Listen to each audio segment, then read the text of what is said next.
오늘은요, 마가복음 57번째 시간입니다.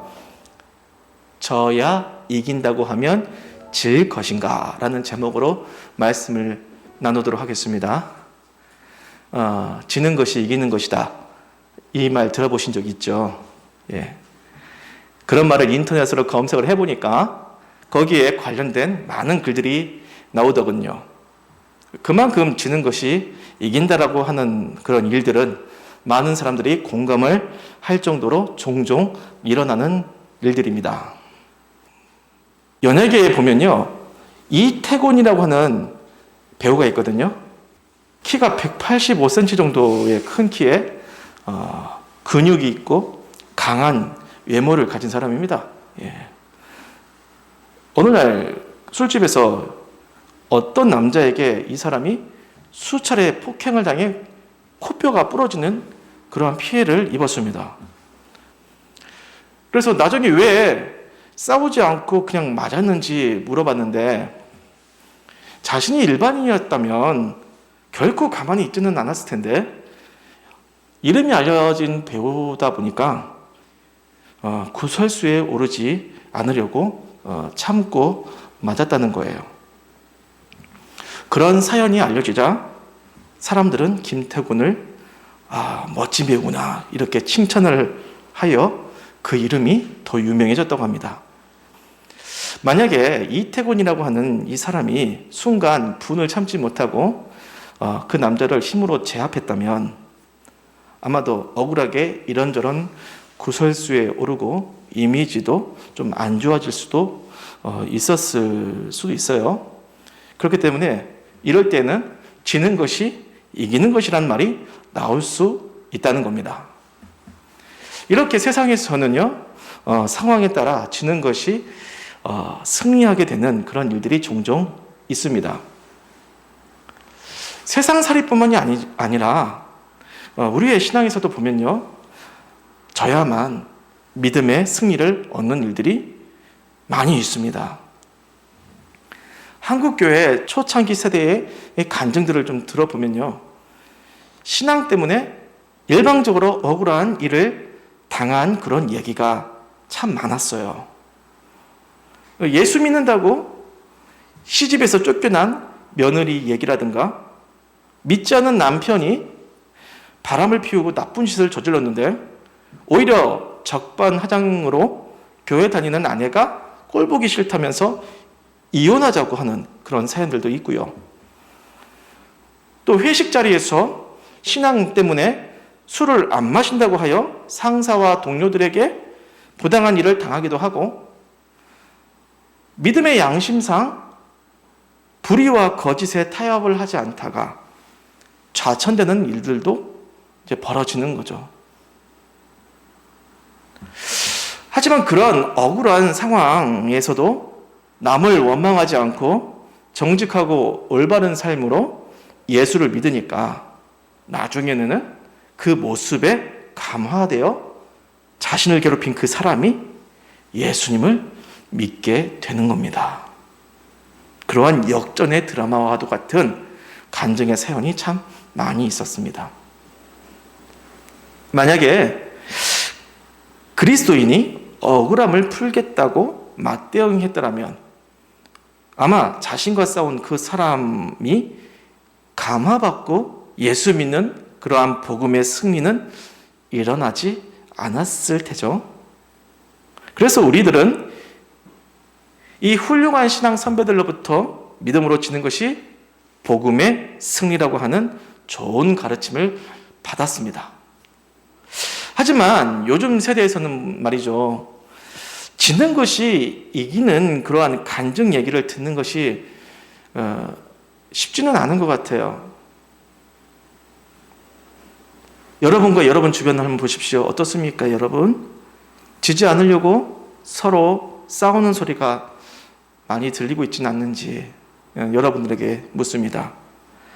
그리스도인이라면 당연히 복음을 위해 지는 법을 선택할 줄 알아야 하지만 그 가르침을 뒤로 하고 자신의 유익을 위해 이기는 법을 선택하고 있지는 않은지, 그래서 주님의 복음을 가리고 있지는 않은지 자기 자신을 좀 잘 돌아봐야 하겠습니다. 오늘 본문은요, 그렇게 복음을 위해 지는 법에 대해서 배울 수 있는 참 좋은 말씀이라고 할 수 있겠습니다. 복음을 위해 지는 법, 가장 잘하시는 분, 가장 본받을 만한 분, 아무래도 예수님이겠죠. 그 예수님께서 지시는 이야기가 오늘 본문이라고 보면 되겠습니다. 상황을 한번 볼게요. 자, 예수님과 유대교 사이에 싸움이 일어났어요. 어떤 싸움일까요? 말싸움이에요. 정확하게 말하면요, 이건 쌍방 간의 힘겨루기 싸움이 아니라 예수님께서 일방적으로 모함을 당하시는 그러한 싸움입니다. 일단 43절로 한번 올라가서 쭉 보면요, 가룟 유다와 불안당들이 급습하여 예수님을 붙잡는 모습이 나오죠.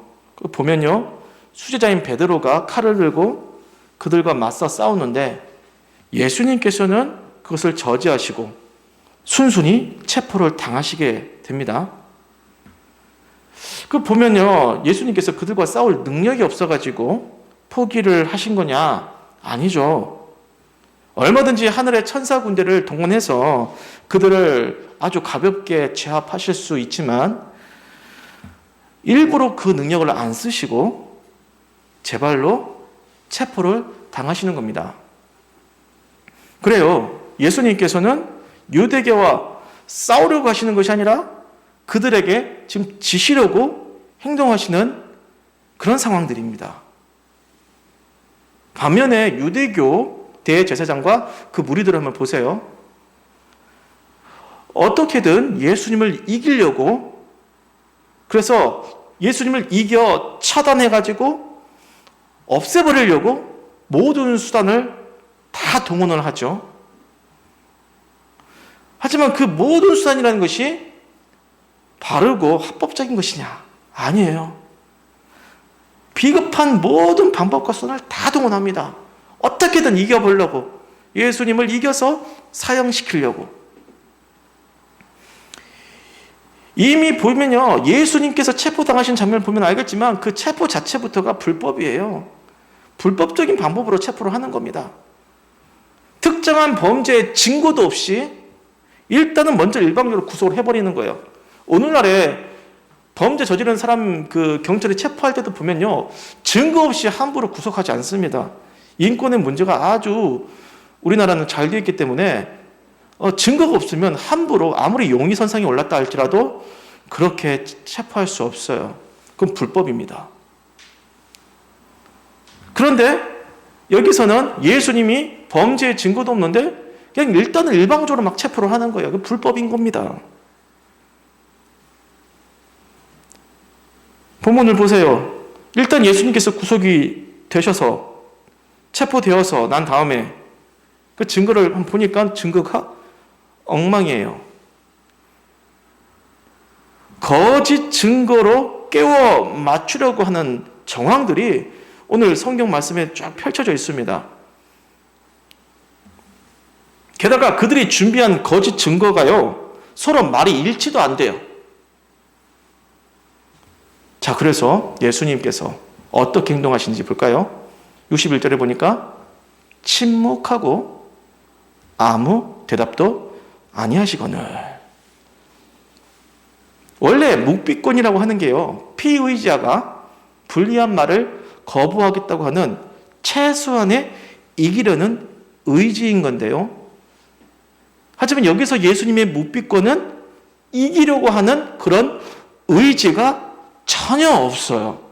이기기 위한 묵비권이 아니에요.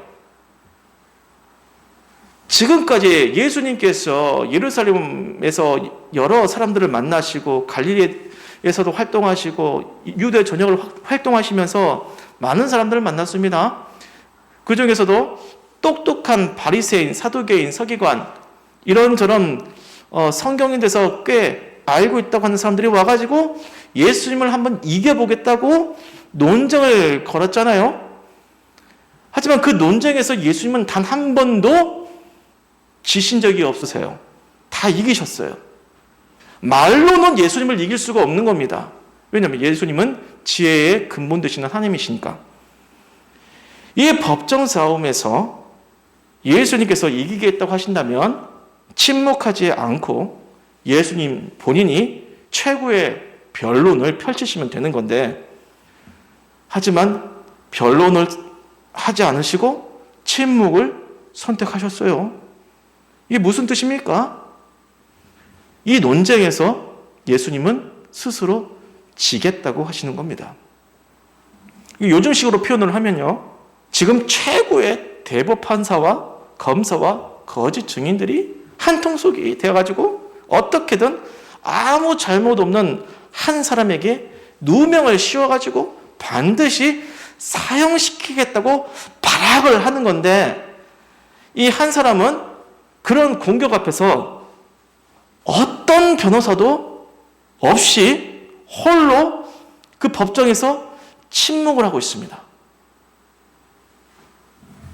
얼마든지 최고 높은 변호사를 부를 힘도 있고, 그래서 이 법정의 거짓과 추악함을 얼마든지 벗겨낼 수도 있는데 그 방법을 안 씁니다. 심지어는 국정 변호사도 안 써요. 어떤 변호사도 다 거절해요.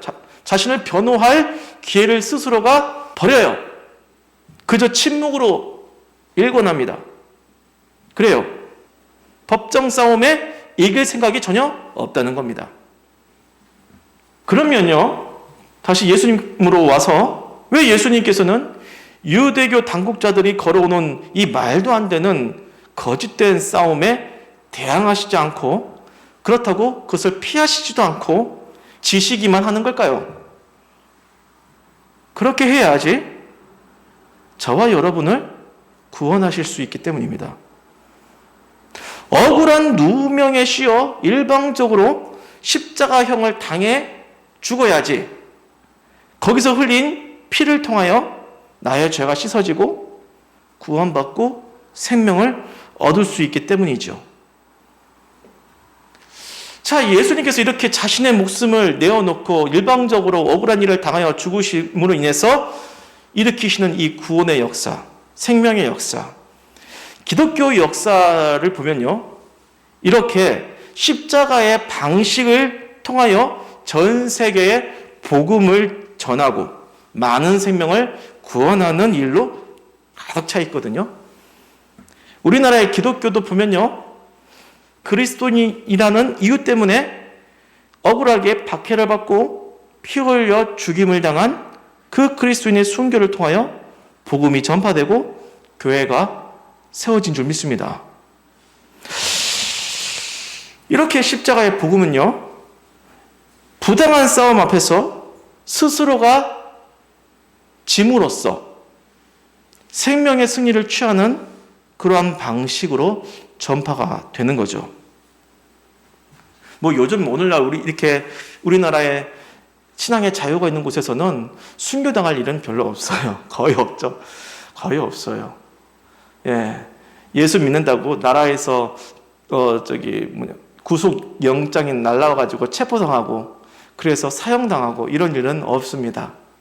아주 옛날 초창기 기독교 그 현장에서는 그런 일들이 벌어졌고, 또 현재 중동이라든가 이슬람권 국가에서도 그런 일들이 지금 극단적인 일들이 벌어지고 있다고 하지만은 지금 우리들이 사는 이곳에서는 그런 일들은 일어나지 않아요. 그렇다고 해서 내가 져야지 복음의 승리를 이룬다라는 이 말씀 적용이 안 되느냐? 그게 아니잖아요.